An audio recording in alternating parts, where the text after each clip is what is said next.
Hello, everyone. Before we get into this episode, it's important for you to remember to be empathetic and understanding for every single guest that I have on this show. If you enjoy this content, please make sure to subscribe and follow because I do release weekly videos every single week. Otherwise, enjoy the show. Welcome, ladies and gentlemen, to Deep Dives into the Minds of Esports. My name is Blake Panashevitz, and today's guest graces us with his presence. As a previous analyst for Brittish Hurricane, now turned head coach of Montreal Rebellion, which took a fourth place finish this contender season, please let me introduce Chris Myrick, maybe better known as Dream. Welcome to the show. Hey, how are you, Blake? Did I say your last name right? Myrick, yes. Okay, yes. So it's like the last names are like what kill me on this show, and I know that, and that's okay. So I'm excited to have you on the show. It's going to be a lot of fun. We're going to talk about a lot of cool things, some things that you haven't talked about before, which is I like getting new guests who haven't had a ton out there about them. You obviously did a delve further with Joe, which if anyone is looking for like a precursor podcast, that'd probably be a really good one to watch. But you haven't really had a lot out there about you, and there's not really much available to the public knowledge, which I think is really cool. So one of the things I like to do with this show is I started off fairly simple before we get into like maybe some of the more hard-hitting or personal questions. One of the things that I know about you, because we've talked here and there, is that you have a real love for Korean food, and I would even maybe say some Korean culture stuff. Where does that come from? Sure. So the majority of wanting to try Korean food was basically growing up in esports and being into esports and watching like StarCraft and stuff even from a really young age.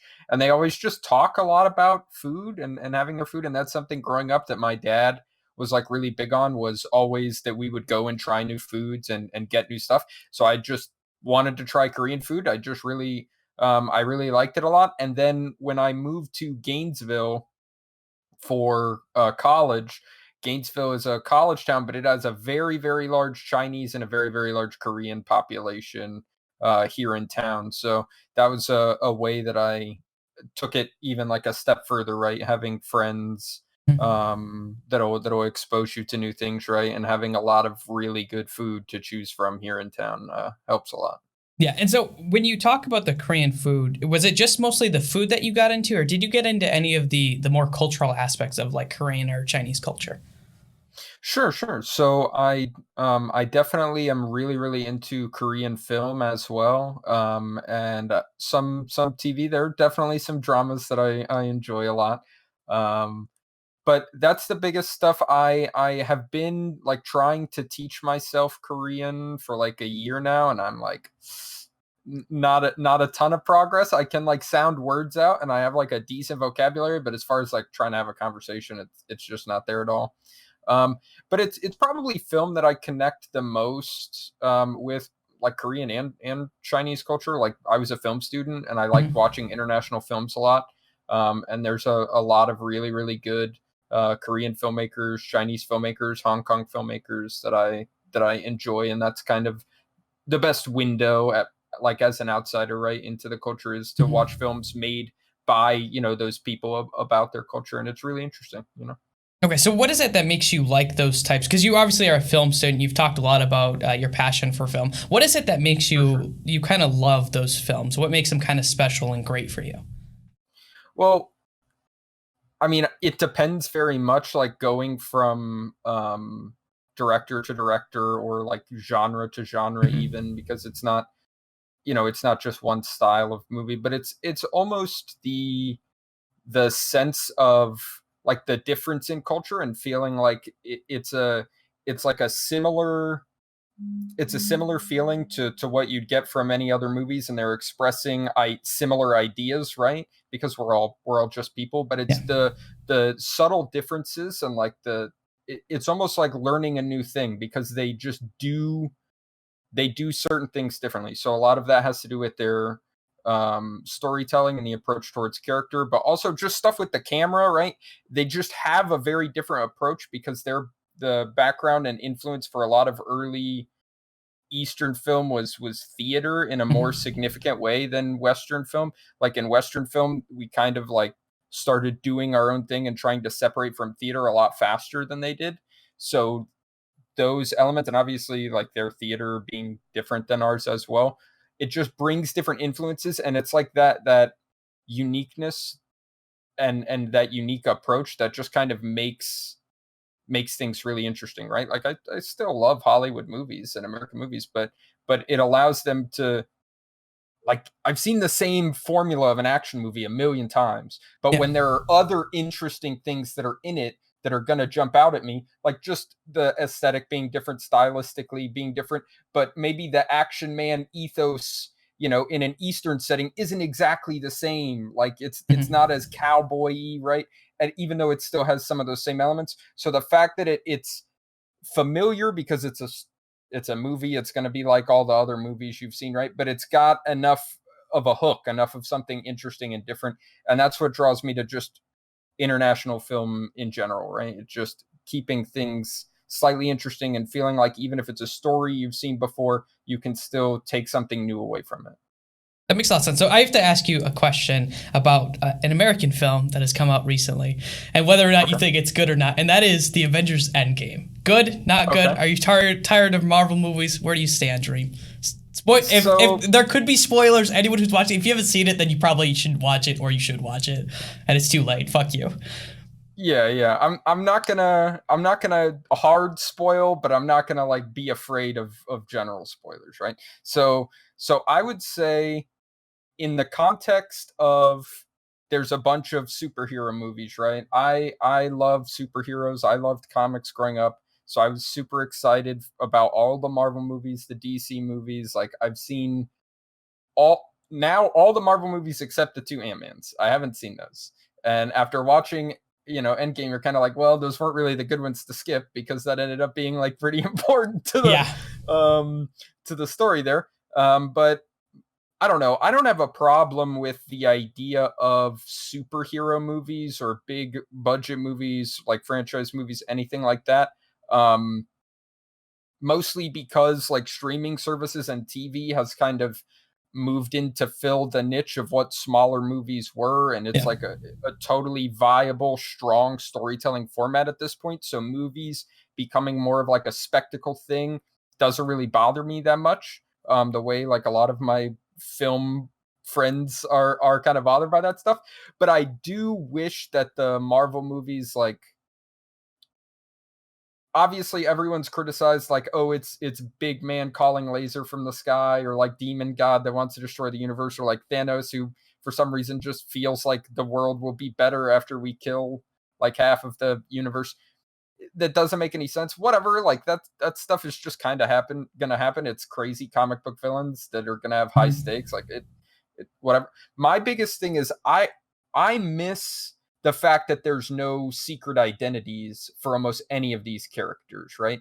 There's no struggle, or like, why do I choose to be a hero? Why am I getting up after I get knocked down? Why am I not trying to be a normal person? Like, to me, that's always the interesting thing about superheroes, is it's a way to talk about heroism, or it's a Mhm. way to talk about, people's motivations, like what makes them an interesting character. And the Marvel movies from the very beginning did away with that. And the end of the first Iron Man movie is Iron Man, like Robert Downey Jr. just telling everyone he's Iron Man and getting rid of that. And it's like, that's the most interesting thing to me about superheroes, is like why they do things and the struggle. And that's why I think Spider-Man is the only one of the Marvel heroes to retain that, is because that's his like most classic struggle, is like very directly Yeah. like my hero and my alter ego are just clashing all the time. So I like that Marvel at least stuck to it with that one character, but I wish they did more of that. It doesn't have to be super central, but just give them some character thing to do, or some like more significant like personal arc. I would like a lot more. That's kind of what I want out of a superhero movie. With that said, Endgame, I think it did a good job emotionally of capping things off and giving certain characters a send off, because the Mhm. contract is up with those actors. Yep. Um, and setting up for a new phase, I think, was good enough. Um, but as far as like the pacing of the movie, the fact that it's like 3 different movies in one. The fact that there were a ton of scenes I felt that needed to be there, but could have been like 2/3 their length. So like the scene in the diner with a Hulk, and he's like a famous person now Yeah. and signing autographs and stuff. That got across to me like, okay, it's been 5 years, all these things have changed, like whatever, the world is moving on, these characters are different. Great, I need that. But why did it have to take so long? You could have accomplished the same thing in so much less time. And when you make that mistake a dozen times with a dozen scenes, all of a sudden your movie is 20 or 30 minutes too long. And they didn't even have to remove any of the scenes. They just needed to make some of those scenes move a little faster. And the whole first 2 acts of the movie doesn't feel so cumbersome. I enjoyed the movie on my watch of it. I am sweating the thought of having to rewatch the first 2/3 of that movie. It just really drags. And we went and saw it like as a team, like right as it came out, like I think the day after. So it was like a great, like, fun experience. We're all like caught up in the moment. We're like, man, this is so cool. But if I'm sitting on my couch watching through and I already know what happens, I'm I'm probably gonna have to skip most of the movie. So it it, it did do the emotional send off thing, but just as far as like structure as a movie and how it works as a movie, like kicking the tires, not that great. Not that great. Okay, so you're really big into obviously film and theater. How are you on like watching like other productions? So like using the Overwatch production as an example, do you watch that and do you look at it through like the eyes of someone who deals with film and theater, and like you watch it and you're like, wow, they could have done this better, they could have done this better, this was good, this wasn't good. Do you ever watch those moments and kind of give it that same sort of lens, the same way you would any other art piece? Sure, sure. I mean, I definitely do. And I was casting for a short while, so I do think about it from that sense, because when I was casting, I was having to like cast from observer feeds. So I'm like, man, I really wish the observer was over here so I could see more, right? And when it comes to casters, what they're talking about, what I think the focus should be, how I think the mood of the cast should be, I notice all those things. I try not to just like be really critical about it all the time, or just be like, man, they messed this up, or man, this could have been better. But I do, like, you do just notice that stuff and think, man, maybe Yeah. this was a little bit of a missed opportunity. But it also really helps, like, help me appreciate when they do things well, or when like they were doing something I didn't like and then they sort of changed that or improved on it, and now it's something I can appreciate. So it does kind of go both ways, but I put a big effort into not trying to pull everything apart a ton, just because then you can't enjoy anything, man. Like, you got to try and be reasonable. That is true. Like being reasonable is probably a good thing, and maybe something that I struggle with here and there. So you mentioned that you obviously lived in Gainesville for a while, but where were you born at? So I was born in Tallahassee. I lived there until elementary school, and then I lived in Lakeland, Florida, which is about halfway between Tampa and Orlando. I lived there till I started middle school, when I moved to Tampa, and then when I started college, I moved to So Gainesville. So I've been. you've lived in a lot of Florida and all over the place in Florida. So I guess the easy question is Florida as crazy as we always hear? I mean, a little bit. There's some craziness for sure. But obviously, it's also like it's memed a little bit. Okay. It's not super crazy. It also depends where in Florida you are, right? So, Gainesville, not a bunch of crazy stuff going on. The areas around Gainesville are very rural, but that's where the funny Florida man stories come from. So we get plenty of them in our county, but not in the actual city. But yeah, I don't know. I like Florida. I've lived all over Florida. I've lived in Florida my whole life. Outside of my most recent season in Montreal, and I spent like 4 or 5 months in DC. Um, but I mean, I like Florida. I'm excited to move somewhere else. My girlfriend just graduated university this week. So when our lease on the apartment is up, we will be moving. And that's really exciting. We've both been in Gainesville for a while, and we've both lived in Florida our whole lives, and we're going to be heading north. So Okay, exciting. You've already tested out the cold and seen what it was kind of like, so you get to deal with more of that. yeah, it failed. It failed the test. I don't It like it. sucks, It's doesn't it? I trash. told you. It's I told awful. you it's Yeah, awful. So it looking is. at that Tallahassee, that's where you were born. You have one brother, right? I have two brothers and a sister. Brothers and sisters, older or younger? Where do you fall in that line of They're lineage? all younger than me. Okay, so you're the oldest I brother. am the oldest significantly. Yes, What yes. do you mean by significantly? Who's the next one The down? next one is almost 6 years younger than me, and then they're Oh, all like back to back. okay, that is actually a large difference. So I'm the oldest brother. I have one little brother younger than me. We're 4 years apart, which isn't as bad as six, I don't think. Like you're still relatively within like age groups there. So kind of looking at growing up, what was Tallahassee like? Like what was it like growing up there? So we were not super well off in Tallahassee. My my parents split up when I was really young, before I was a year old, and both of them were finishing up college at the time, and just didn't have a lot of money, right? So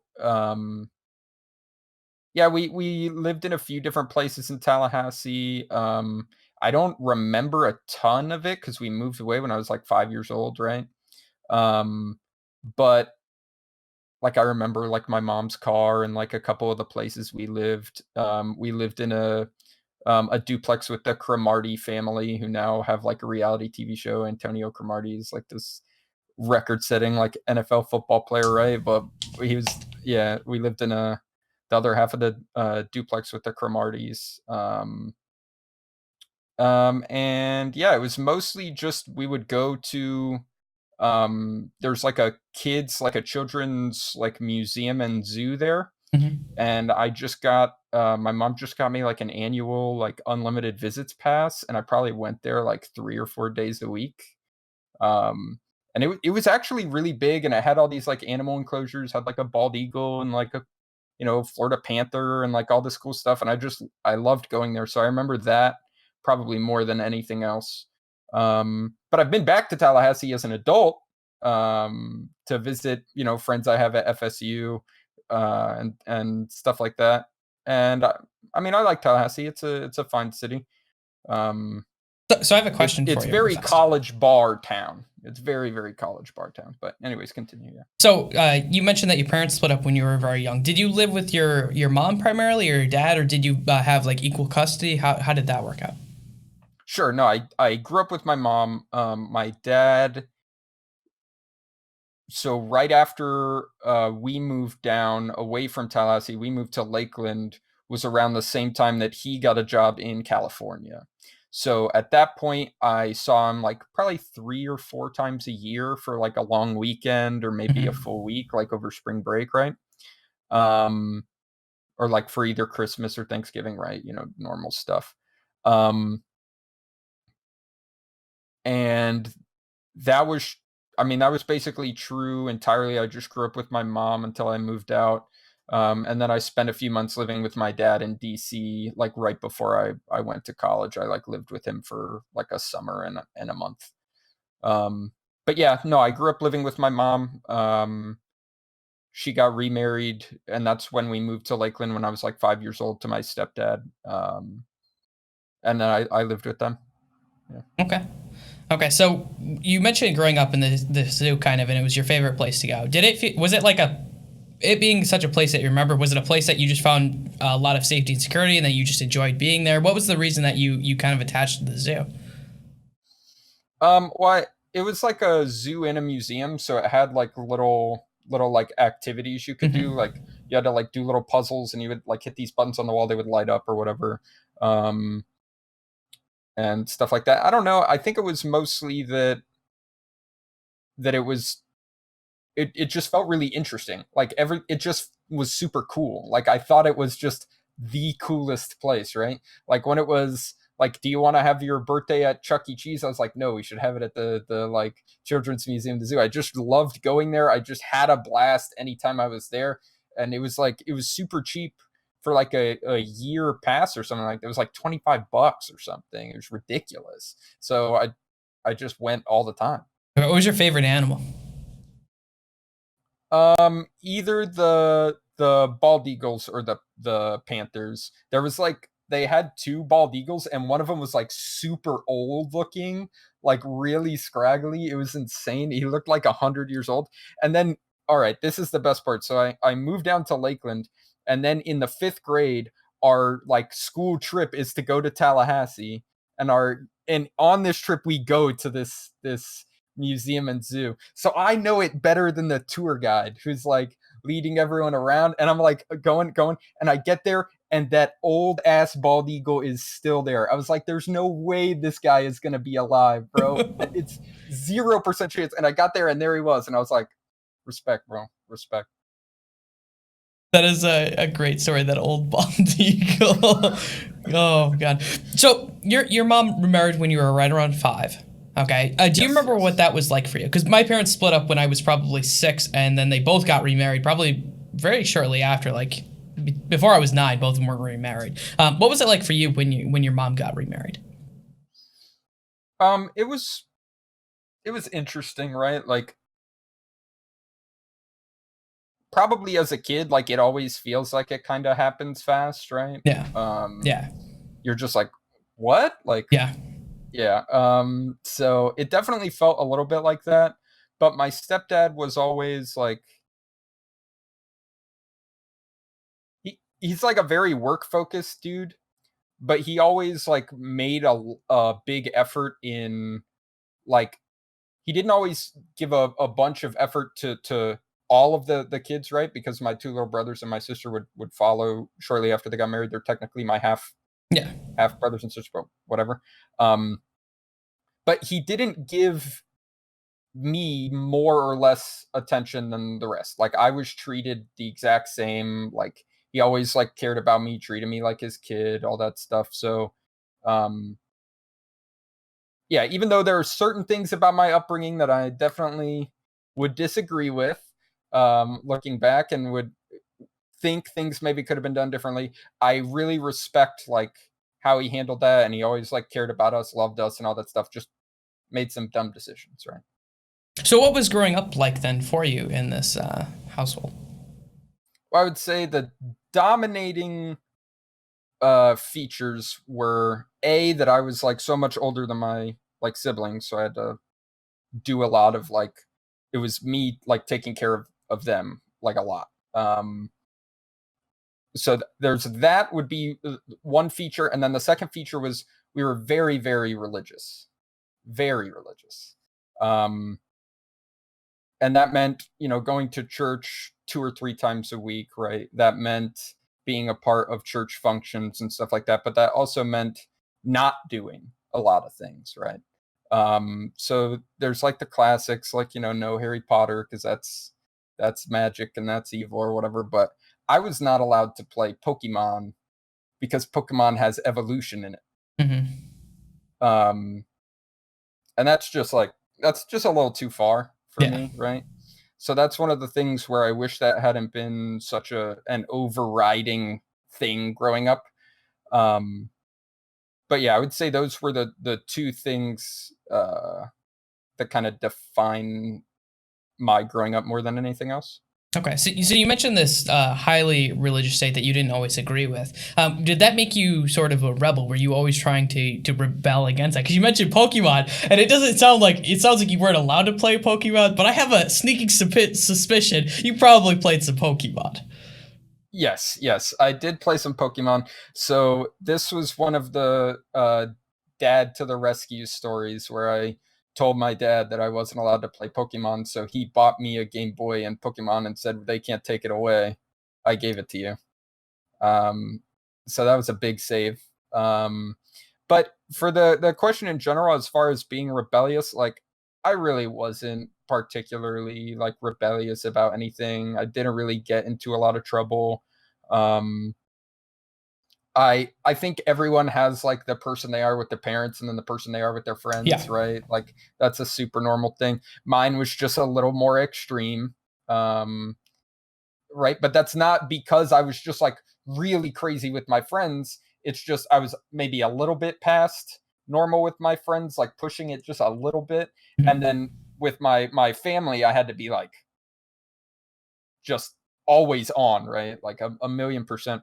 So it's, I mean, maybe a little bit wider of a gap than usual, but definitely I was not like really rebellious or like out in the streets or doing anything. I was pretty chill. Um, and it took me a while. Like I did agree with the very religious, like Christian upbringing for most of my life. So I was just like, man, this sucks, but like it's what I have to do, you know. So I wasn't really like fighting against it really at all. So when did that start to change? Because obviously, right now, it doesn't sound like you are highly religious at I all. would I would I would not describe myself as So highly religious. when did that start to change? When did you first get the thought in your head that, oh, this isn't what I really believe in, or this isn't what I want to do? It was more. It wasn't like a I don't believe in this. It was more a like I'm I'm not sure enough about this. I want to look into this and a bunch of other things as well, and like try and instead of just assuming this is right, like look at a bunch of different stuff and feel it out and try and actually make a decision, right? Instead of just this one, right? Yeah. Um, and that was in high school. That was about halfway through high school.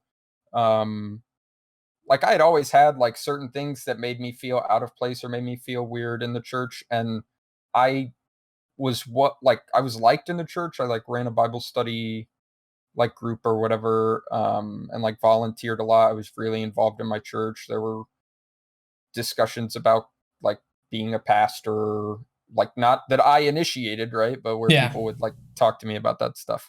Um, and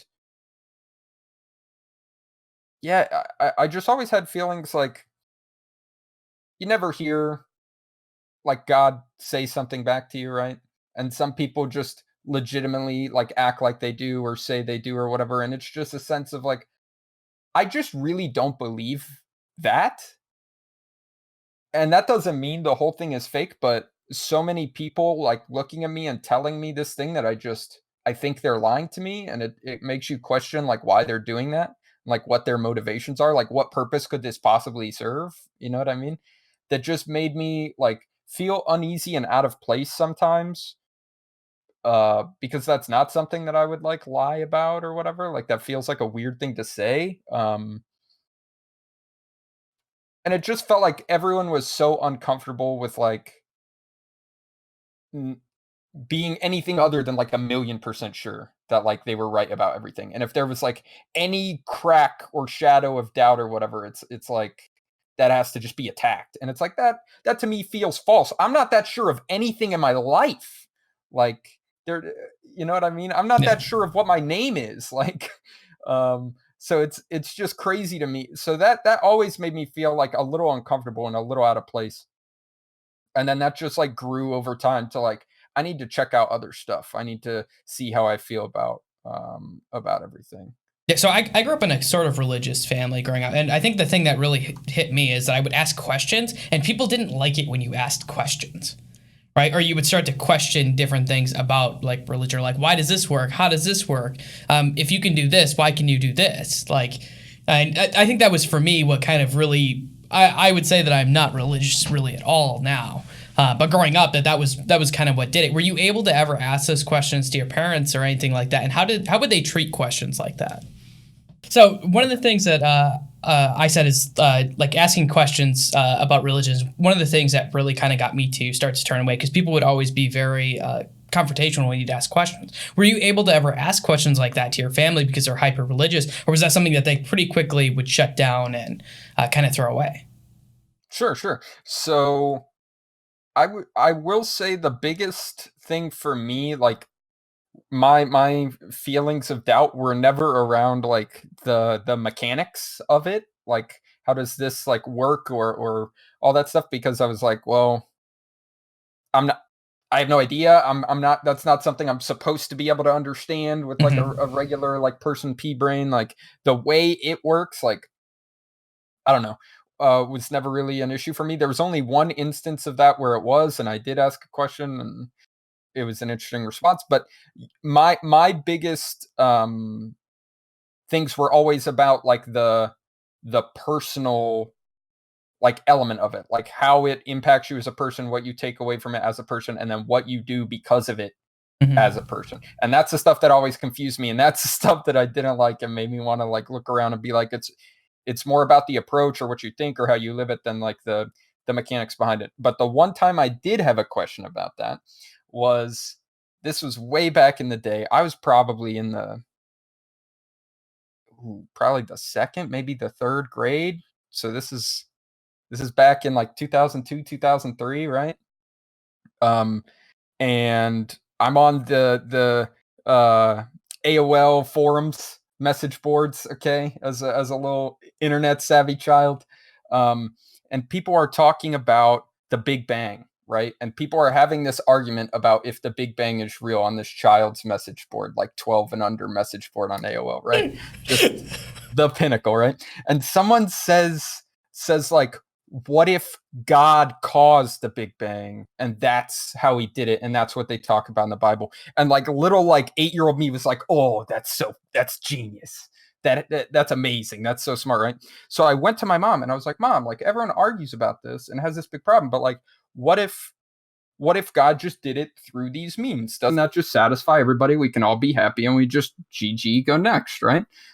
And my mom is like, well, yes, it would make everything convenient, but the point of Christianity is not convenience. It's faith. So you should have faith that what the Bible says is true and not worry about having to appease the rest of it. Yeah. And I did not like that answer at all. That upset me quite a bit. Because who cares if God used the Big Bang or not? Yeah. Like, it doesn't matter, man. But that's not the right way to approach that question from a little curious kid, in my opinion. So, but that was a dissatisfying answer for me. Yeah, I think I had something very similar when I was at Bible study, and we had the person there, we were like sitting around after lunch, and I asked them a very similar question, and I think they gave me a similar response, and they were like, you really shouldn't question things like this because it means that you're not showing faith, and that is like the like pinnacle of you falling. And I was like, yeah, I don't know about this. So not feeling this, man. I'm not drinking the Kool-Aid here. If you are religious, then good for you. Everyone needs, I will say, everyone needs something that they really believe in. I think whether it's some moral philosophy or religion to some degree, I think you need to have something that you believe in. I don't think it necessarily has to be religion, in my opinion. So yeah, I mean, I was very religious. I was a Baptist that went door to door to talk to people about Jesus as a Baptist. Okay. I did it for years. So I was very religious. Okay. And I am, even though there are some issues that I have with Christianity and things that I think make it not really vibe with how I want to live my life, I fully respect like people that are religious or have religious beliefs or whatever. Like, even though there were downsides, there were still hugely positive like things and moments of growth and like great things that happened in my life because of my religion. So yeah, I mean, while it does, looking back on it, the fact that I was going door to door and telling people about Jesus, it does feel a little bit like I was drinking the Kool-Aid, right? But on the other side, it's like there are still so many like positive things about it on the individual level. I know everyone likes to point out and be like, oh, there are all these structural organizational issues with the large entity that is the church. But that's a very different thing from just an individual's religious experience, right? And the individual's religious experience, I think is really important. I respect a lot. Yeah. So one of the things I've kind of noticed about you is you can be very outspoken, and I like that about you personally. Some people don't like that, but you're definitely not afraid to like call people out on Twitter, to say things. The banter that I remember between you and iOStucks I thought was hilarious and amazing. Has that been the person that you've always been, where you're not afraid to just say whatever comes to like your mind? Sure. Well, there are a couple layers to this. In general, I do tend to comment more often than other people, and I am not afraid of being like direct with my criticism. I'd like to say that I'm always respectful, but I try to be respectful as much as I can. Mm-hmm. And there, for everything that I post, there's probably 10 to 12 that I delete instead of posting. Because I used to have way less of a filter, and that's not a good thing, regardless of whether you're trying to be a professional or whatever. If you're an adult, if you actually are just giving into every impulse to say something, and you're just going to end up with your foot in your mouth a lot of the time. You got to take it slow sometimes, right? But I do enjoy like telling people how I feel, and that can be positive or negative. It's not it's not all call outs. I like boosting people up as well and being positive as well. Now, when it comes to the banter between IOStux and I, that was a conversation we had beforehand, saying we wanted to have banter with each other. We wanted to raise the level of banter in contenders. So that IOStux is someone that I know, I respect. We had a conversation about it beforehand to be like, hey, we know and respect each other. We know and respect each other's teams, but we think banter needs to be higher in contenders. We're going to do this. But that level of banter is not something I would be willing to do with someone that I didn't have a conversation with to know how it would be in their, like their headspace beforehand. But just light jabs, I have no problem with. But yeah, with IOStux, we took it a little further, but that was, we talked about it beforehand. So we made sure that we were both okay with it, and then we had our fun. Okay, that makes a lot of sense. I actually approve of that approach. It looked good from the outside. So has that been something that you've always done, though? Has it, like, growing up, have you always been that person who's willing to say, because you mentioned that your filter has gotten better, but that means growing up, your filter was definitely not there. Was that how you've always been? Because you seem like a very charismatic and person who's not afraid to talk to other people. Has that what your life has always been growing up? Yeah. I mean, I always kind of got in trouble in school for like having my own commentary or cracking jokes or whatever. I was just kind of a smartass, and I used to take a lot more pride in that than I do now,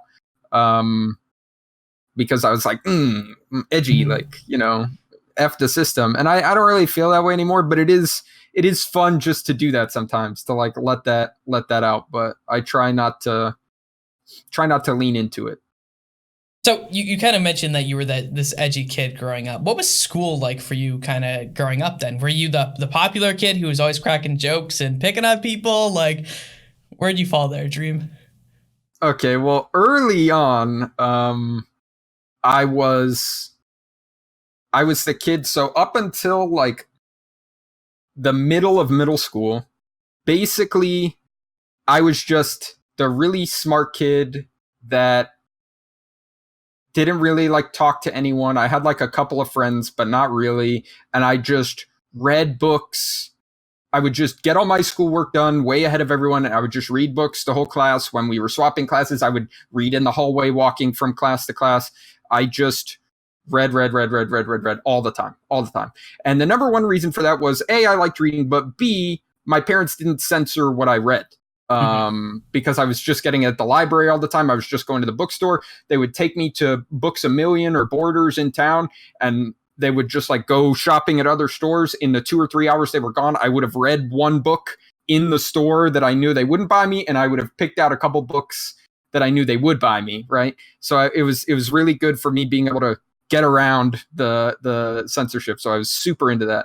But I was like on the gifted track or whatever, and we had in elementary school, we had this thing called the E team, the economics team, and you had to learn all these economic terms and do all these formulas and do all this stuff.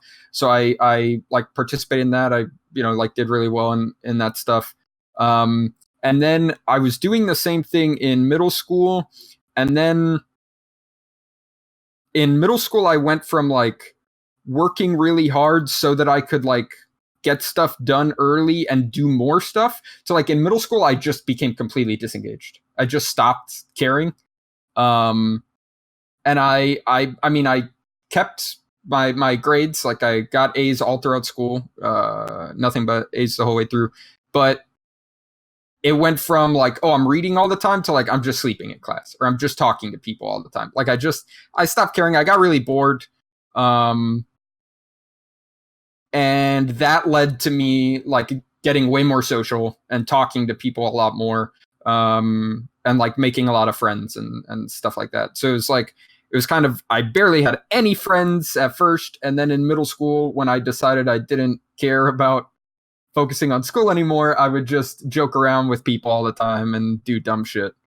And then it kind of went the other way. So. Okay, so you mentioned you're talking to these people. Did you do any sports or anything like that? Sure. Yeah, I ran cross country. I did lacrosse for like a year. And that's it for sports. I also, like, I did a lot of other extracurriculars. I was on like Mu Alpha Theta. I did like robotics team. I did like the stuff. We had a sign language club because my mom used to be an interpreter, so she taught me sign language growing up. So I was in the sign language club. So yeah, I did a bunch of extracurriculars. I was class president my sophomore year before I changed schools. So yeah, I did a lot of stuff, but for sports, it was mostly just cross country during the season, and then I would like play basketball with my friends a decent amount. We had a bunch of hoops near us. I lived in a gated community, so we had a little like tennis area and like some basketball courts, and we would all go down there and play. Okay, so you mentioned that you moved when you were a sophomore. What was the reason for the move? Yeah, so I switched schools. So for my first 2 years of high school, I went to Middleton, which was a magnet school in like downtown Tampa. And I was like taking a magnet bus to get there, right? And then the second 2 years I went to Newsom, which is like on the outside of a suburb of Tampa. And that's where I lived. That was my neighborhood school. Okay. And basically I just got really sick of the commute into Tampa. And I was not like, I was bored like all the time, even though I was commuting and there was like supposed to be all these extra things going on and like all these activities. And I just still didn't care. And I was like, look, I'm just going to go to the school in the neighborhood. I just don't really care. Like this is just too much effort and work and all this extra stuff to be able for me to just be there fucking around. I'm just going to go to my neighborhood school instead. Okay, so was that hard for you to like make that decision? Because you have friends there, right? Was that like something that was hard? Or were you like, fuck those guys, I don't care, go to this school? Well, okay, so it did suck. Like I still kept in touch with a decent amount of them, right? It was like Facebook was at its peak at this time, right? So still kept in touch with everyone. But I was going back to my neighborhood school, which is the school with everyone around me that I knew that were my friends, right? And the people that I went to middle school with. Like that middle school and high school were literally, they're next door, they're touching, right? So it was more like, I'm just going to go to the school with these people. Everyone that I went to church with, like, went to the school. So it's like I knew so many people already. Okay. It wasn't going to be like a really hard transition at all. So I was just like, yeah, I'll just move over. Okay, so you're doing really well in school all the way up to this point. You mentioned getting all A's, which screw you. I'm just gonna throw that out there. Screw you. So you're doing really well in school, and it's getting to your senior year. What the hell are you thinking? Where you're like, oh, you know what I want to do with my life? I want to go to arts. I want to go to film school. Well, actually, I didn't want to go to college at all. Okay. What'd you want to do? Well, I didn't know what I wanted to do, and that's why I didn't want to go to college. That's actually smart. Yeah. So I was like, I really don't know what I want to do, but I'm really sick of school. I've been doing well in school, but not because I feel good when I'm there, not because I'm interested in it. I really don't think blindly going to school is the play. I do not. And most of the people in my family were like, that doesn't make sense. You do well in school. You're smart. You should go to school. My mom was like, if you don't want to go to school, okay, but you have to have an alternative. You have to have another plan. It can't just be you do nothing, right? So I get a job at this like SAT, ACT prep like tutoring center. Well, it's a full tutoring center, but that's what I'm mostly there for is SAT, ACT prep. I take it you did very well in your SAT/ACT, didn't you? Yes, I did do very well on those tests. But the biggest thing that, like, obviously the curriculum for those tests is like pretty standard. There's not a lot of craziness. But the biggest thing that I think that helped me do well on my tests, and also was the biggest thing that I helped my students, was test taking strategies, which from being on Mu Alpha Theta, for I forget what it's actually called in middle school. It's like different, but it's still Greek names or whatever, but it's not Mu Alpha Theta, or Greek letters. But I did it in middle school and I did it in high school. And in high school, when I was going to Middleton, we were like, we're going to states, we're making nationals, like we're a heavy hitting team. Okay. And I was the captain of the team. I spent ungodly hours doing math team stuff. So a lot of the math team, the majority of it is taking tests. It's literally just a 20 or 30 question test with similar questions or whatever for topics, and you just have to go through everything. So it's about like knowing what type of problem this is before you even get there. So I would go through the tests, the SAT, ACT prep tests, and I would be like, these are the kinds of questions there are, and give them example categories and be like, that way, when you see it structured this way, I know it's this kind of question. And just giving them that much knowledge and like awareness of how the test is structured makes it so much less like mystifying and scary, and makes it feel so much more approachable and like direct and easy. And it's like, okay, is this a type of question I feel comfortable with? I'm going to knock it out. Is this one that I'm not totally sure of, but maybe I could? I'm going to mark that to come back. Is this one of the types that I know I just am really bad at? I'm just going to skip it and breathe and just go to the next one. So that was the biggest thing for the that helped me in tutoring, I think. But as I did that for a year, I worked at this tutoring center, and I basically just took a year off to say, I don't know what I'm going to do. Let me figure out what I'm going to do. And during that time, I was diagnosed with fibromyalgia. So that was rough. I was also dealing with depression issues that I was not fully aware of yet. So that was rough. And when it's about summertime, almost a year since I graduated, I go to live with my dad in Washington, D.C., get a bunch of medical attention, to try and help get my fibromyalgia under control, and then go to UF in the fall. And basically at that point, I had decided I just want to do something that I feel like I can get a decent job in, that'll just pay my bills, that is just somewhat interesting. That's it. I just have to figure something out so I can just get a job, not be in like $1 million of debt, and just be able to chill until I can like figure something out, right? But I'm not just going to work at this tutoring center forever. That's not the play.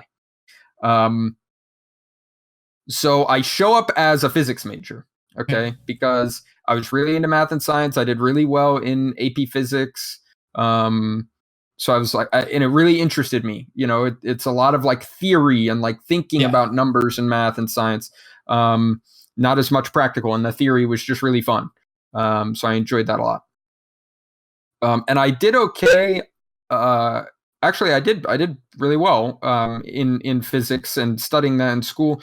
But I basically, in talking to everyone, they were like, well, if you get a degree in physics, your career options are just be a TA for 10 years and they'll make you a professor. Okay.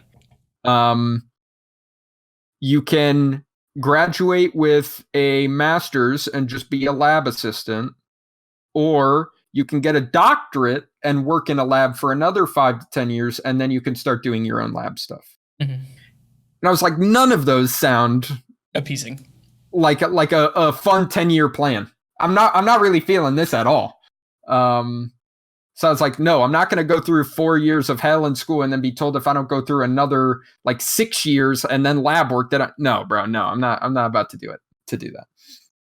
So that's when I was like, okay, I want to do something artistic. Okay. Because I was always super into artistic stuff growing up as well, but it was only like the math and science stuff that like my family really like pushed for me, right? But like growing up, I drew all the time. I have like sketch pads and sketch pads filled of like all these drawings I did growing up. I like tried to teach myself the piano, and I wasn't that good, but I taught myself how to play the guitar. And I think I play pretty well. I was in show choir, so I would dance and sing and do all this choreography, all this stuff. So I was always into like really like creative stuff. But I never got to do that as anything more than like what I did in my downtime, right? So that's when I was like, I wanted to do something really creative. And that's when I decided that I wanted to study film. Now, I wasn't in film school because film school is like film production, like actually making films. UF does not have a film school. The only film stuff they have is like film history, film theory, those sort of majors, like a film studies major. So that was my major, and then I was just taking media production classes as well. So it would have been like a major in film theory with like a minor in media production. It's like what I was doing. So that makes a lot of sense. So one of the things you mentioned, I never actually knew this about you, is that the depression and fibromyalgia. Like I think you've mentioned it maybe one or two times, but fibromyalgia is still something even today that people are like, what exactly is this? Like, how do we deal with this?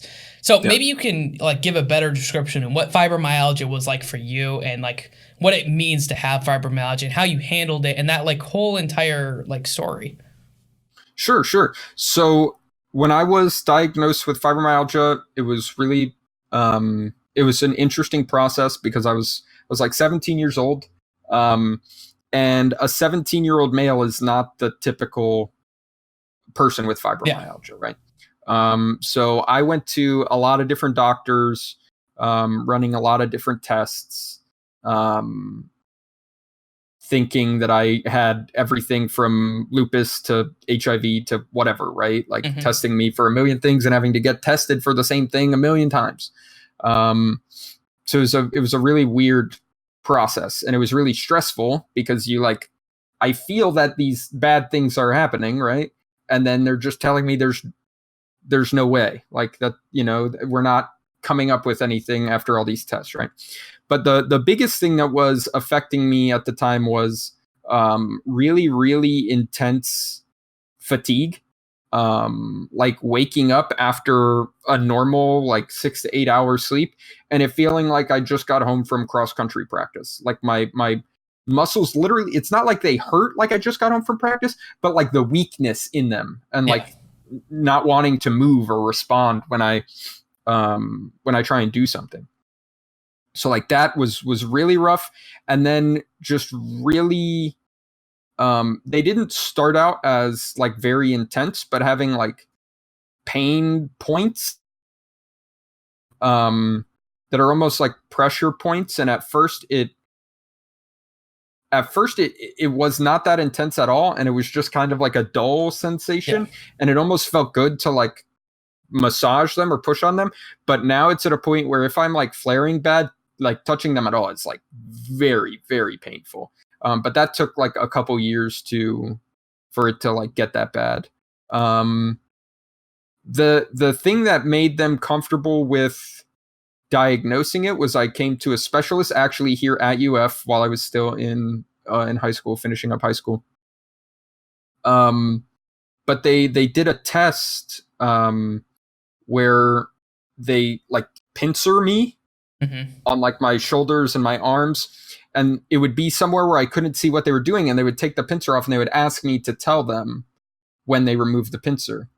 And I didn't realize that they had taken this big pincer off of me for like 3 seconds after. It just felt like it was still there. And it was when they showed me the results back that there was like such a big gap. It was really crazy. It kind of blew my mind. And that's what made me go from being like, because I didn't know anything about fibromyalgia. I didn't know what that was, bro. So like, when everyone was telling me that, like, maybe you have this, you should go to the specialist, I was like, bro, this is just another thing that you guys are telling me that I probably have. But even when I Google it, like, I don't really know what this is.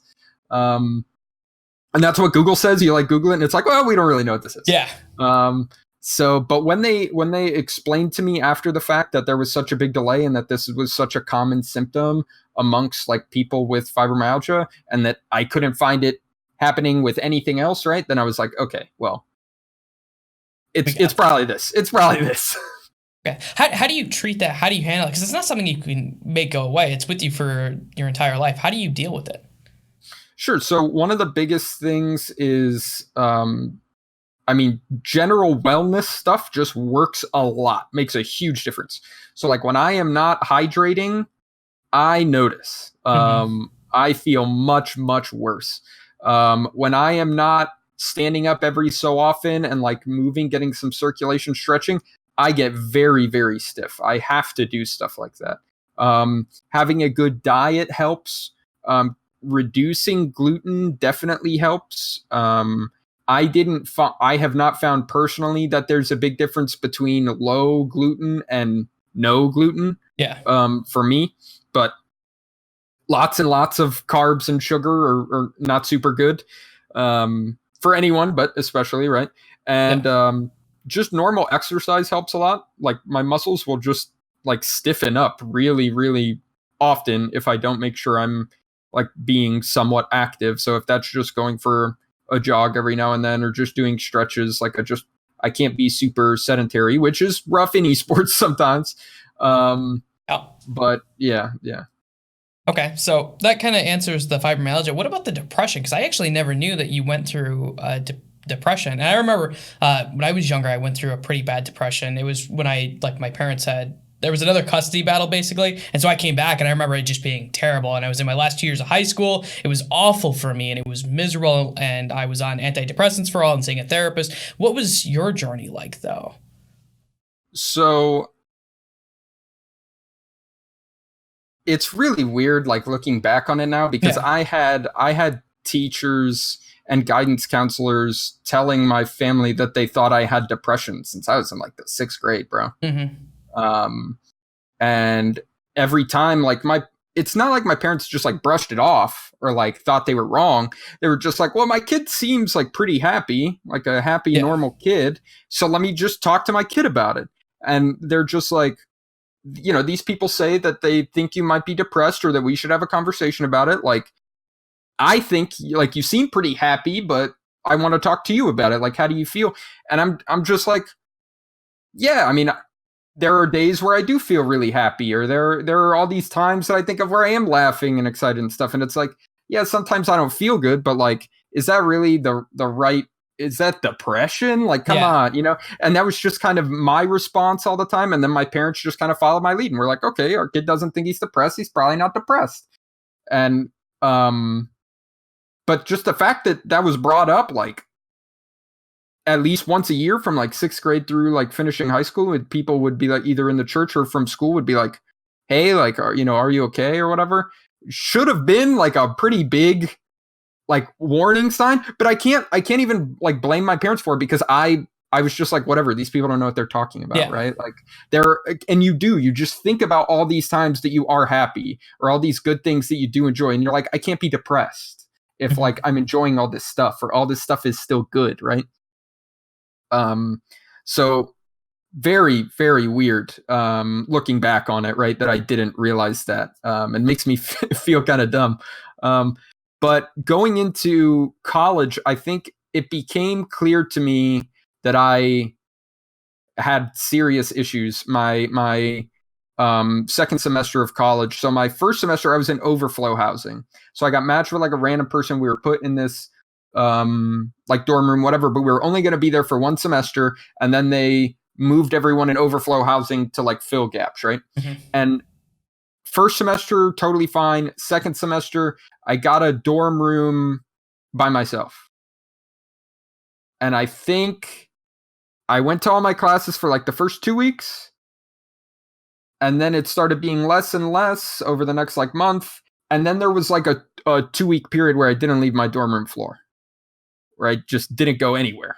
And I was just like super depressed. And I was like playing League of Legends solo queue and making cheese quesadillas on my dorm room George Foreman. It was a rough period, bro.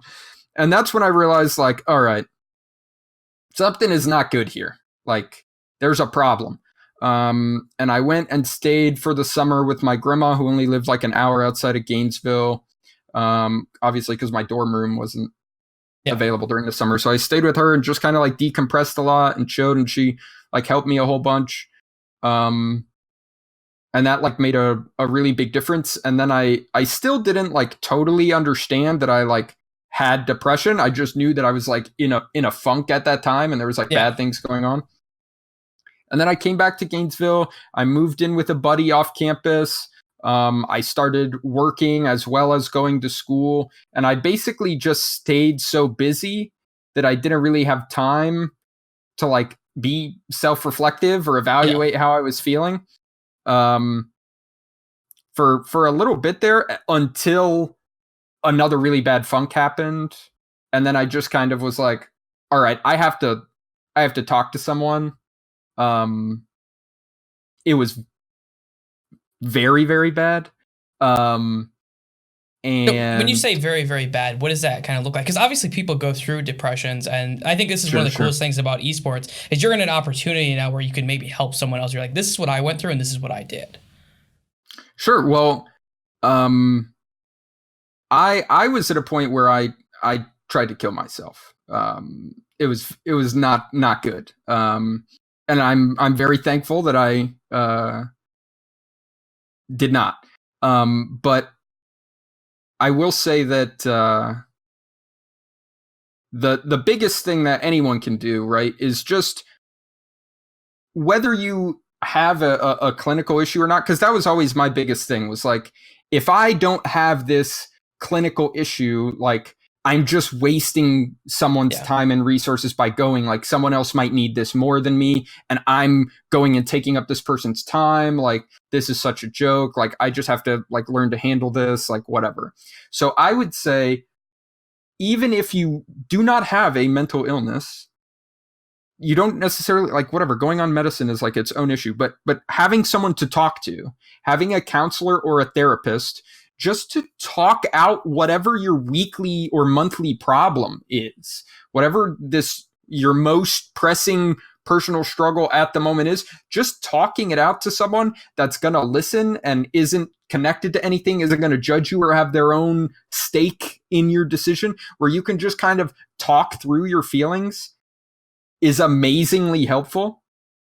And if you do end up at a point where you do kind of qualify for a diagnosis, right, that person is already equipped to start helping you with that. Yeah. And it's just such a good thing. So that was the biggest thing for me, is like feeling like I shouldn't go talk to someone because like I'm not worthy of treatment, in the sense that like it's not that bad. And the biggest thing that I would say is, treatment isn't just for when things are really fucking bad. And it's not just for the people who have it the worst. There are like plenty of places you can go, and there are places you can go that aren't going to break the bank. There are 2 centers in my city that give free counseling. And sometimes it takes like 10 days, 20 days to be able to get in. There's a little bit of a waiting list, but that's why you shouldn't wait until it's like crazy. It's a crisis, right? You just go, you talk to someone. It's so useful. It's so helpful. And that is the biggest thing that helped me like come out of that, right? Well, like, it was really bad. I took medicine. The medicine helped. But on being able to maintain a healthy mental health over a long period of time, the biggest thing is talking through issues and working that out and making that a regular, consistent thing you do. That and meditation are the 2 things that have like taken me from, I'm either keeping my head above water or like I am crashing really bad. Like, for a couple years, those were my only 2 modes, to where now it's a very even keel. Occasional dips, occasional rises, but so, and it's just so nice not to have to worry, even when I'm not depressed, about like, man, I haven't been depressed in like a month or 2. Like, I've got another one coming, I'm due. And like, not having to worry about that stuff is just, oh, it's so nice. Yeah. I've always said that, like, if you're waiting till like the car breaks, it's going to be significantly harder to fix. Like, if you go in and you do maintenance on yourself, and I do believe that almost everyone should go see a therapist semi regularly, right? Like at Yes, least once a year, 100%. go in, say, hey, I know I'm feeling pretty good, but you know what? I'd like to kind of go over some things, just to kind of clear things up, make sure that I'm doing all right. And getting that outside perspective, I think, is very, very good. And I think you should do that just because it's healthy for you and you should want the best thing for yourself. But we don't always want to take care of ourselves. So thank you so Yeah. much for sharing that story, because that's a really deep story. I think that not a lot of people understand that, like, this isn't an uncommon thing. Like, there's a lot of people who go through these moments. You, me, when I had Logix on here, he talked about some stuff that he went through. Like, it's fairly common, and we can all be here to help support each other. Right. And I Yeah. appreciate you being willing to kind of like share that. So looking at you're going through all of this stuff, when did you decide to drop out of school? So I ran out of financial aid and decided I wasn't going to get a film studies degree in exchange for a lot of debt. So I Yeah. dropped out. How long did you stay in? 2 years? I was in for 3 years, but because I changed major, a lot of that Okay. is weird. But I came in with a lot of AP credits as well. I think with either two like 18-hour like heavy semesters or three like sub 12 semesters, I would be able to graduate. Okay, so you decide to drop out because you don't want all this debt, which I do not blame you at all. Yeah. The only joy about my psychology degree is I can always go back for a master's if I feel like it. Sure. But looking at that, you drop out. What do you decide to do with your life? Because I imagine that like you have this semi path kind of ahead of you. You're like, oh, I'm gonna go to school, and then all of a sudden you're like, oh, I don't want all this debt. What is your like 10-year goal at that point? What are you thinking? Oh, this is what I want to do for the rest of my life. Sure. So my goal at that point was basically work. I spent a semester living with my grandma in Mississippi. She had cancer at the time, and her treatments were like an hour away. So she had to go 6 days a week. So someone had to be there to be able to drive her, and I was wanting to take a semester off school anyways. So I did that, and then when I came back, I was just like, I'm just not going to go back because I can't get any financial aid to pay for the rest of it. So, but I was working at that time. I think 2 jobs. I was working at a marketing place and a sushi restaurant. One in the day, one at night. So that was fun, just kind of like grinding really hard, living with friends, just kind of like chilling, having a good time.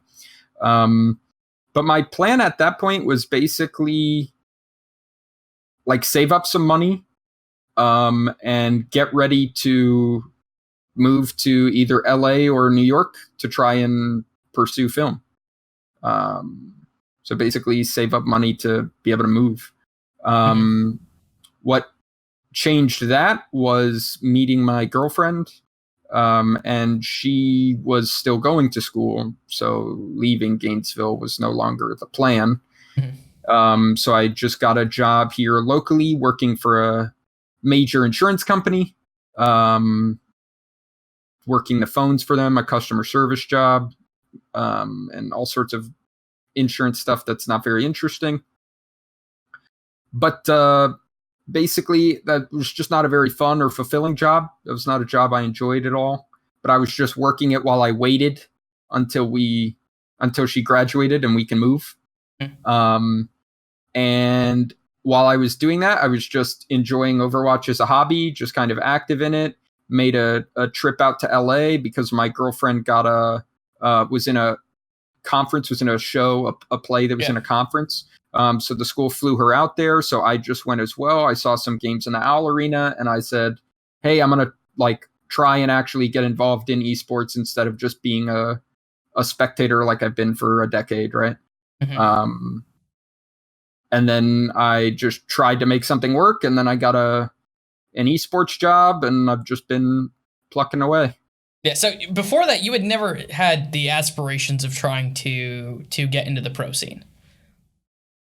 Not really. Like I played like Halo 3 in a couple open bracket MLG Orlandos that I did not do well in.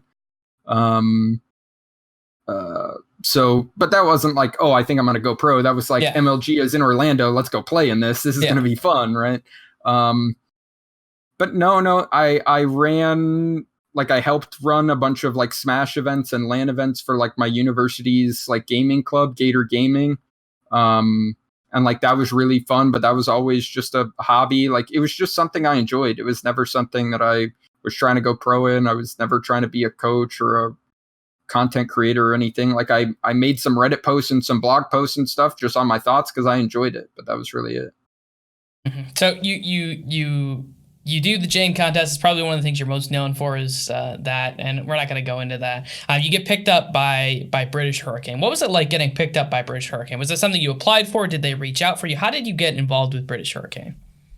Sure. So I saw their announcement. I started prepping my resume, and I already knew Nuki because she's Nuki, right?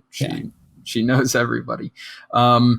And she basically reached out to me and just asked me if I was going to apply, if I was like, considering something like that. And I was like, yes, actually, I have been updating my resume specifically to apply. And she was like, okay, good. So I got everything updated and sent it in.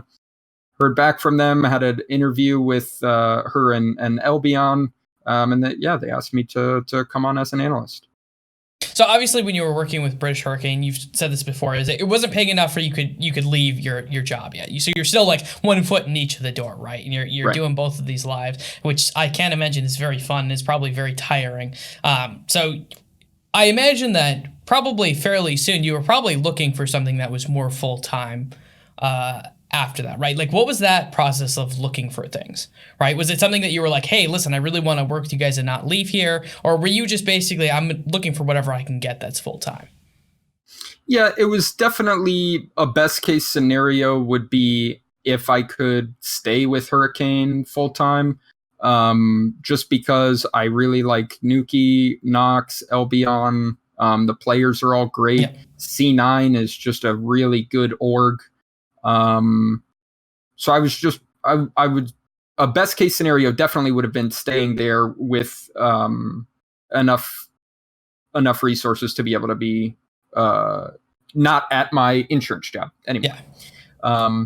So basically that's a discussion we were having. And then the Montreal opportunity came up. And that being they were able to help me quit my insurance job and go full time, which is great. But the other positives of being in a house and being in NA were really, really big for me. And the downsides being away from my girlfriend, like the house is kind of there are positives and there are some negatives there, for sure. I know, yes. But no, if things had been just very slightly different, I would have stayed with Hurricane. I think they're a great org. I think they're a strong team. Like we see them doing really well now. I'm really happy for them. So yeah, and I didn't really go looking for other stuff. I told them that if I got an offer that would let me go full time, that's what I cared about, and I would take like offers that let me go full time. But I didn't reach out to people. The Babinski, who was putting together the Montreal team, reached out to me. And obviously I was just in discussions with C9 about like renegotiation stuff. But yeah, I wasn't really looking at, they reached out to me before I started my search. So. Okay, so you obviously joined the Montreal Rebellion. You build up this roster. You go through the contender season. You've had the experience being a head coach now. So kind of looking back on that, do you think you succeeded or do you think you failed? This season, personally, I think I did some things well, and then I definitely did not do other things well. So I think maybe if I'm not willing to call it a clean success, maybe that just is a failure, but it feels like the the fair response is there are some things we did well that we succeeded at, and there are some things that we failed at, and things that I was largely responsible for. So so yeah, I think overall, I think if I had to paint it one way or the other, probably success, just because we did end on a good note. Yep. We did make a lot of progress. We did persevere through a lot of the difficulties we had early on in the season. So I think those are things to be proud of. But I certainly made a lot of mistakes and have a lot of things to learn from this season. Absolutely. Now, well, it was a little bit of a bait question because I was going to ask you one of the things that kind of really defines success, and I should have asked this beforehand, and I apologize for that. But one of the things that really defines success or failure when we look at academy or contender teams is what is the orgs, what are they hoping to get out of their academy team, right? Because that makes a whole difference on what you view as success failure. Because if you're only looking to win, obviously that would make this arguably a success failure, depending on how well they planned on plays. But if they're looking to grow talent, then maybe that changes the way that you look at the things. So what do you think, or what is Toronto's, and by default, Montreal Rebellion's kind of goals with their academy team? What do they think the academy team should be doing? Sure. So again, it, like you said, it can be different from organization to organization, right? What we are looking to do from an organizational standpoint is our goal can't be too far in either direction, right? The two goalposts, right, for an academy team are win things and develop talent, right? Those are kind of the two ways it goes in. And the answer is we don't want to hard commit to either one. Obviously, we want to be competitive. Everyone wants to be competitive. No one wants to lose, right? So we all want to win, and that's a goal of the org. The org doesn't want to be putting in, no org does want to be putting in a bunch of money for a team that just loses, right? Yeah. No one likes to see that. So obviously, we want to win. We want to do well. But we also have a lot of goals that are, we want to help our players improve. We want to sign players that have Overwatch League potential. We want to help them realize that potential, right? So I would say our goal more than anything else is field a team that we are happy with the results in. So we're not going to, cut someone that we think is like a very good player that has potential to go to Overwatch League, that we think is good on the team, just because there's a better free agent out there. And we're just like, oh, well, our goal is just to level up our team in the short term to win a contenders title. No, that's not our goal, right? So we just want a team that we feel is competitive, is from a roster perspective, is able to compete with the best teams in the region. And as soon as we can achieve that, we want to be moving those players. If we can prove that they're that good and we can help them be that good, we want to move those players into Overwatch. Yeah.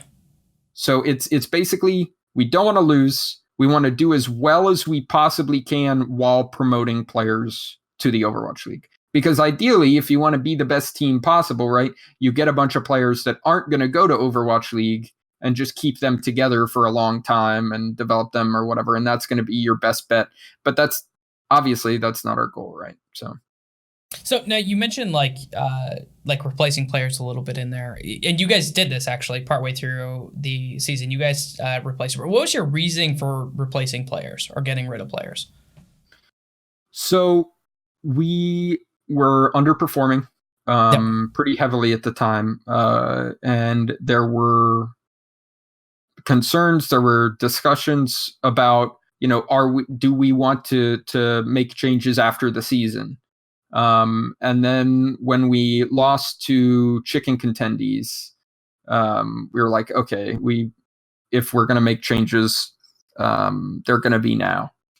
And we just looked at the performance levels that we'd had going through, and we decided that we felt like a strong front line that was really cohesive and proactive would help us a lot. And we felt that our existing front line hadn't been performing, basically, and hadn't been performing at the level that they did, during the trials period and the period leading up to the season. So we decided to get a strong, proactive coordinated front line from an unsigned team. And we looked, and Sharik and Gods are two unbelievably experienced players that are definitely, they are decisive players. They are players that know what they want to do. They've been in every situation a million times before. And they were able to kind of give us that push that we needed to perform a lot better towards the end of the season. So looking at that, and this is something that people don't always realize, is that I think like having to say to someone, listen, we have to get rid of you, it's got to be one of the hardest things that is out there, right? Is that one of the hardest things that you've had to do, is like being a head coach, is going up to someone and you have to be the one to tell them, listen, I'm sorry, you're not cutting it. We have to replace you. Yes, I mean that's an awful discussion to have, especially because Shane, Nomi, and Hui, which are the players that we released, are all like really great players. Like they are good players. They are contenders level players. It was more an issue of fitting with our team play style than them not being good players. I think that Hui absolutely has a bright future as a highly mechanical diva player. Nomi is just so experienced, is a great leader, definitely has a future in Overwatch. Shane has a lot of potential. I'm not sure how things are going to look with his assumed upcoming ban because of some OD playoff account sharing nonsense that he kind of got mixed up in, should not have done. But assuming that isn't a full year ban, I think he has a strong future in Overwatch as well, right?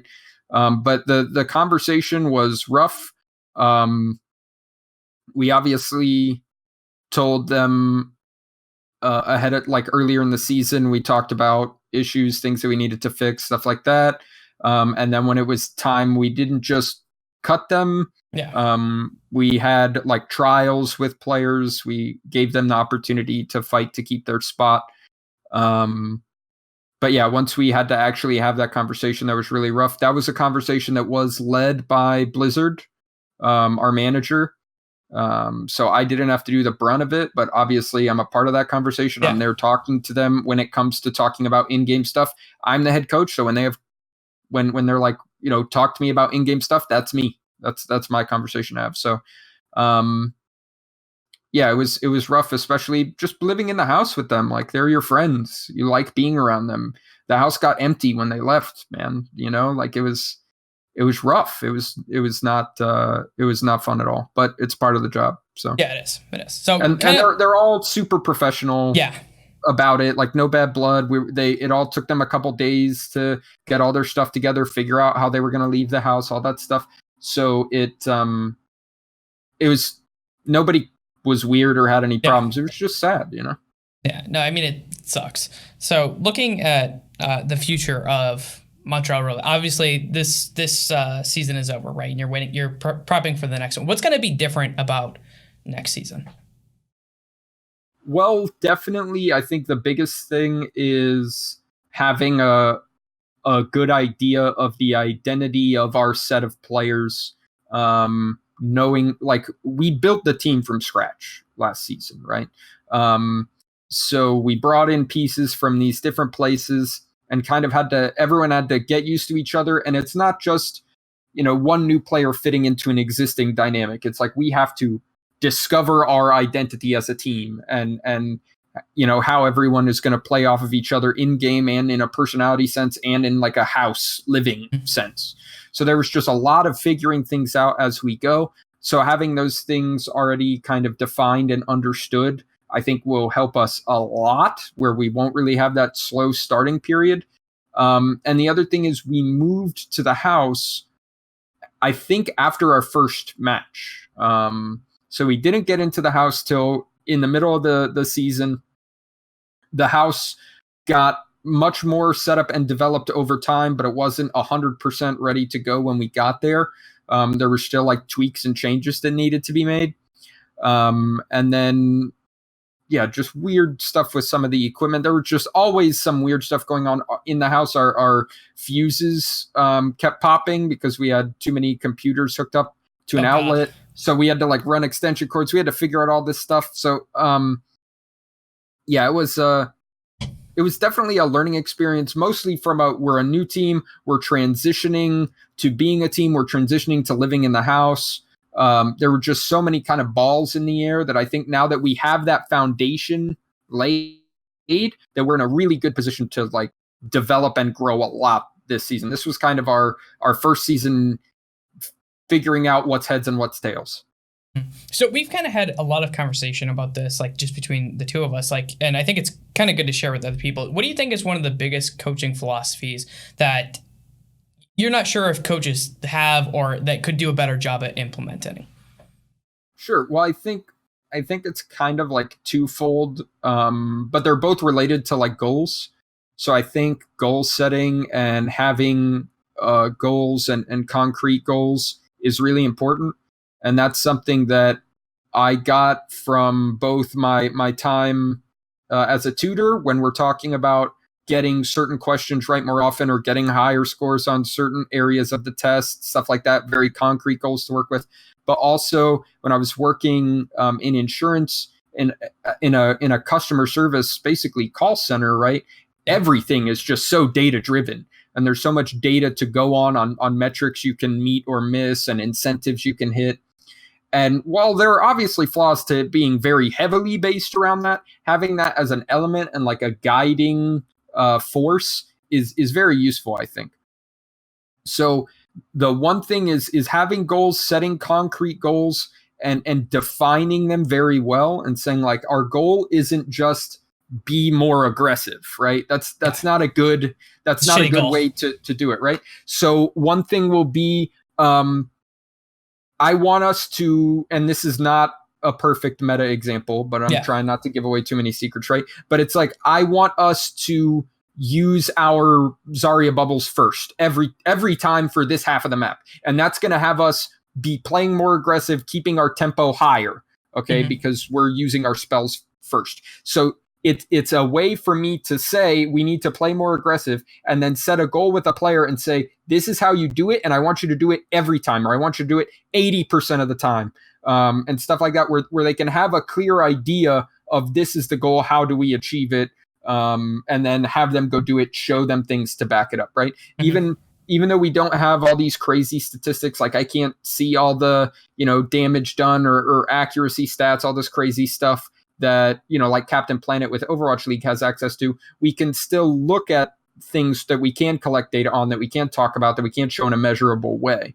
And the other important thing around goals is having conversations with the players and the staff more directly about what their goals are and why. So like, I have my thing. So if I think the player needs to be more aggressive, we can talk about a goal that I want to set to help them be more aggressive. But I also want to talk to them about what they want to improve about their play. And then we come up with a goal towards that together so that they can grow in ways that they want to grow as well. Because it's not just about making the team as good as possible. It's also about player development, right? We are an academy team. So I want to talk to them about their goals and what they want to achieve as well in areas they feel like they're lacking. And then we can have both of those be goals for them. It helps. As an individual, you just feel so much more empowered when you're like choosing your own goals, right? You feel a part of the process, so much more motivating, right? And it's so much more rewarding when you achieve that goal. And you're like, man, this is a goal I wanted to do. Helps you buy into the process, believe in the process, and feel like even if we don't make the finals, even if we don't make Showdown, we still made a lot of progress. We still improved a lot this season. So yeah, I think those are the two big things, right? They're both around goals, but having concrete goals that are measurable, that you can show the player, not just conceptual goals that so many coaches will have, but then also having goals that the player's involved in setting. And I think those two things are missed more often than not. Okay. Awesome. So you've answered a ton of my questions, and I have one last question for you. And if you've watched this, you know what question this is coming. It's either the hardest or easiest, depending on who you are. So that being said, you've had the experience of being on the show. It's a wild ride. It's very different than I think any other interview out there, to be honest. Like, it just feels different for me. That being said, you having the experience being on here, if you could pick anyone involved in esports who speaks English fluently to be on the show, who would you pick? Bench mob. I think he has a very interesting perspective. He's an experienced guy, but Overwatch is his first esport. So he comes at it from a very different perspective. But I think he's one of those guys that that has his persona that he puts out there, but it doesn't go very deep, right? He keeps it close to the chest. So I think it'd be really interesting to hear some deep dives with Bench. Okay. That being said, that is all the questions that I have for you today. Thank you so much for taking your time. I don't normally give shouts or anything like that because I think they're kind of cringy, but if you want some, you're more than welcome to have some. Yeah, just find me on Twitter, Dream Overwatch, and support Montreal Rebellion. We're looking to do really well this next season.